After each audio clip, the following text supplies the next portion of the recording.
Hey guys, this is Ms.A, and in today's lesson we're going to be conducting our first reading of the first text of our Codex Unit 3 World Wonders study, and we're going to be reading World Wonders Worn Down.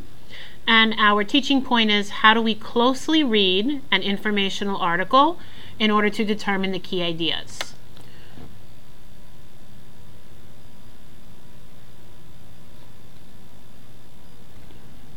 In today's lesson, we have two learning goals. First, we want to be able to say that I can summarize the gist of an informational article. And then our second goal is to be able to say that I can identify an author's use of nonfiction text features within an article. All right, so the first thing we need to do is we actually need to read our article. So you have a digital copy of the text that I've attached on Edmodo in a PDF form.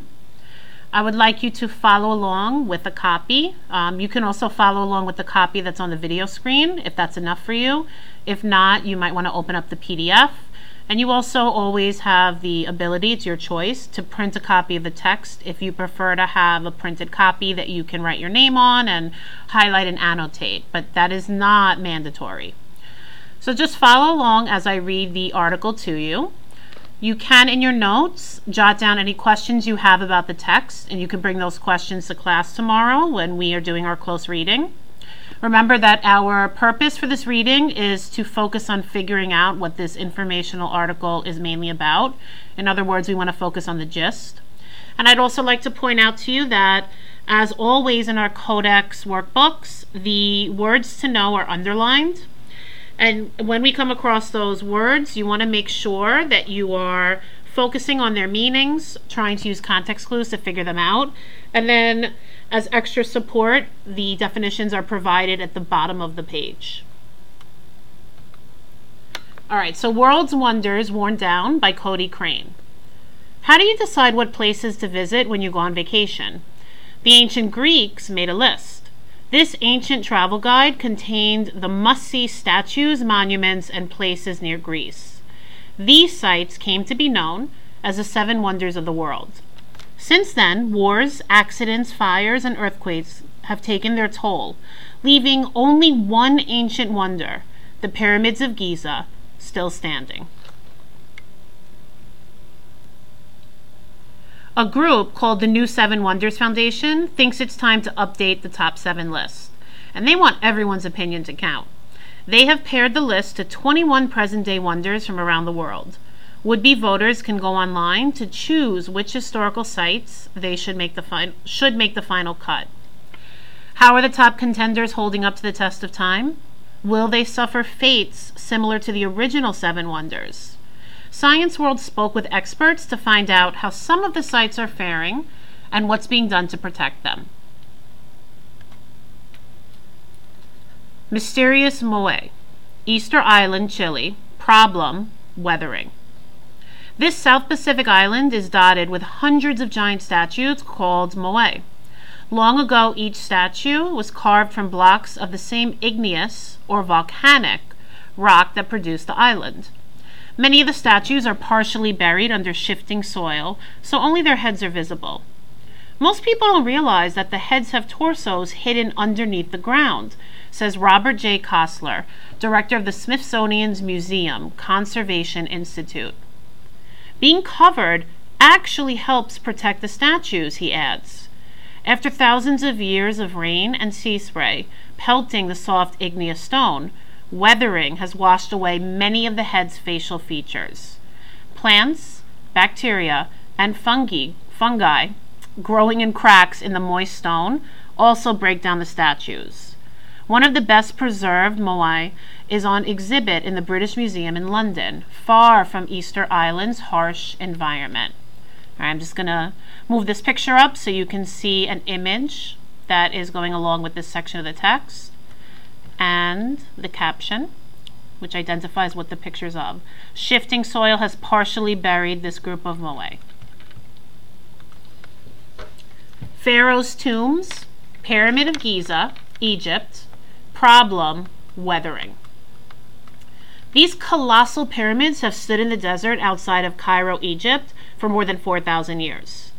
Ancient Egyptians built the tombs to honor their pharaohs, the kings whom they believed to be gods. The blocks they used to build the pyramids were cut out of limestone, a sedimentary rock formed when layers of soil are deposited on top of each other. The pyramids once had smooth sides, but wind-blown sand has scoured away most of their outer shell.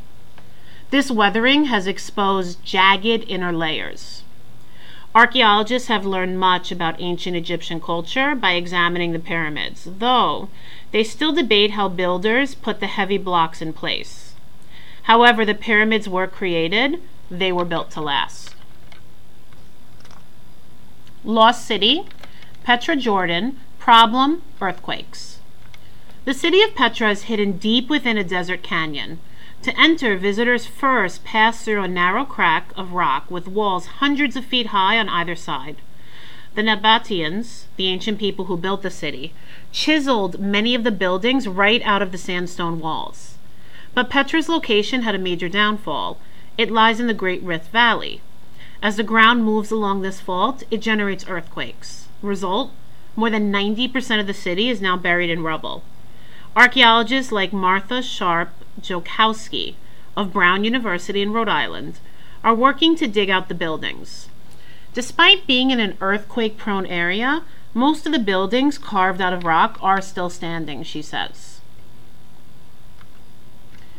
Monument to Love, Taj Mahal, India. Problem: pollution. When Shah Jahan's wife died, the Muslim emperor spared no expense in building an enormous domed mausoleum fit for his queen. The Taj Mahal's gleaming white surface is made from marble, a metamorphic rock formed when heat and pressure underground cause minerals to crystallize.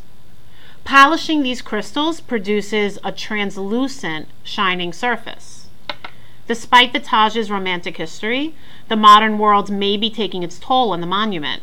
Factories, oil refineries, and cars in the nearby city of Agra pump pollution into the air.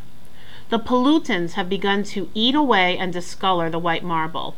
So far, some of the damaged sections of stone have been replaced, and the Indian government is working on ways to improve the city's air quality.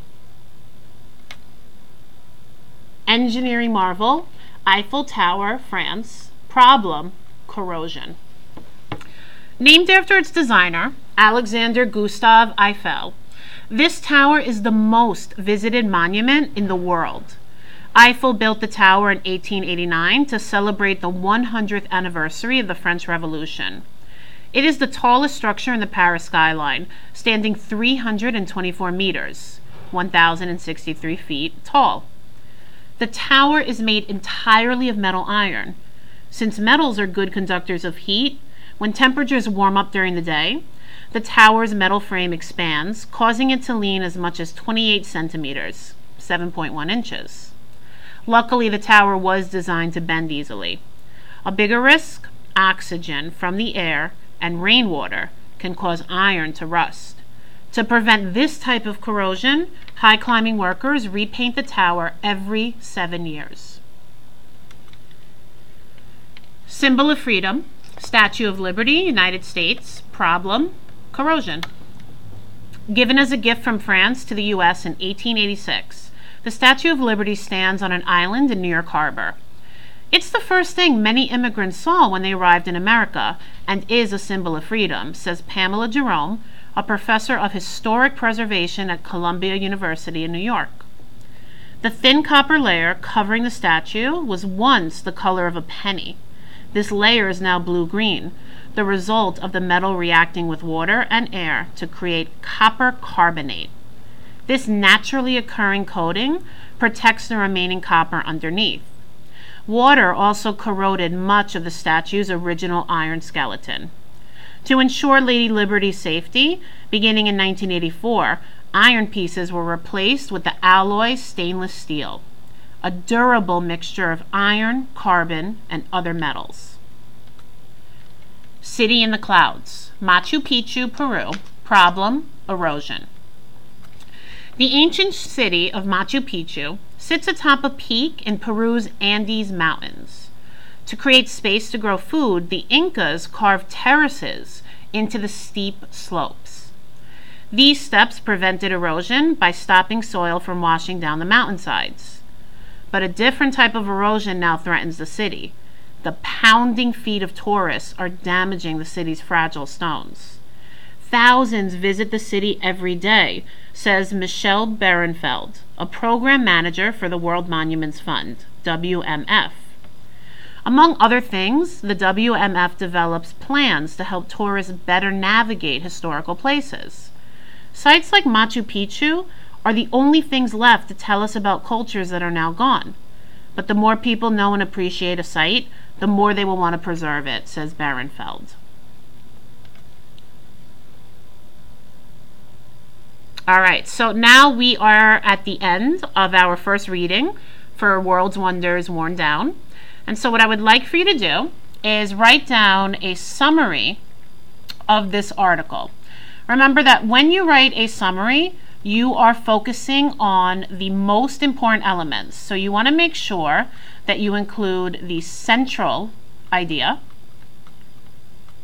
And that is, again, what the article is mostly about in one strong sentence. And then you want to support that central idea with some of the key details. So what facts, details, description, evidence does the author use to develop that central idea? You can use the sentence frame that's on the screen. And I want you to write your summary in your Google Drive account. So you're going to create a new document and you're going to make sure that you share it with me. Don't forget to include your heading. Don't forget to include a title, and make sure that you have shared it with me so that I can look over your summary and give you credit for this assignment.